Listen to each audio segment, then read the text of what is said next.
Un ano máis, os veciños de Aguiño poden presumir de Belén durante este Nadal. As experimentadas mans de Miguel Abraldes están detrás da elaboración deste nacemento móvil, que conta con máis dun 100 de figuras. Dende hai anos, este mariñeiro aproveita o seu tempo libre para darlle movimento ás figuras, unha tarefa complicada en a que inviste horas e horas para conseguir un resultado do máis profesional. A miña parte é darlle movimento ás figuras, non a todas se pode dar. Depois o Consello pon o que é a vitrina e os chavales da UACM a través do Consello pois montan o Belén eles tamén. A mí toca má parte do movimento, é máis da construción. A ver, hai veces que che sale ben a primeira, outras veces pois hai que corrigila moitas veces.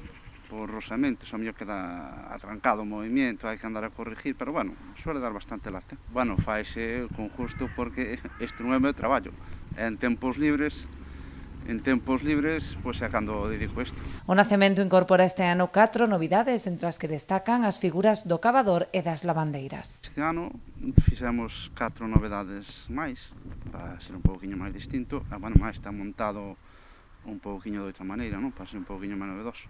Temos a lavandeira, o cavador, máis a muller que está atendendo a roupa, e bueno, foi as 4 novedades que temos este ano. Estas figuras incorpóranse ás xa existentes en anos anteriores, entre as que cabe destacar, por exemplo, a coordinación dos movementos do leñador. Bueno, pois será o leñador, non? Porque cando lle cae a hacha, pois abre o tronco ao medio. Está o movimento así sincronizado para que coincida ca apertura do tronco.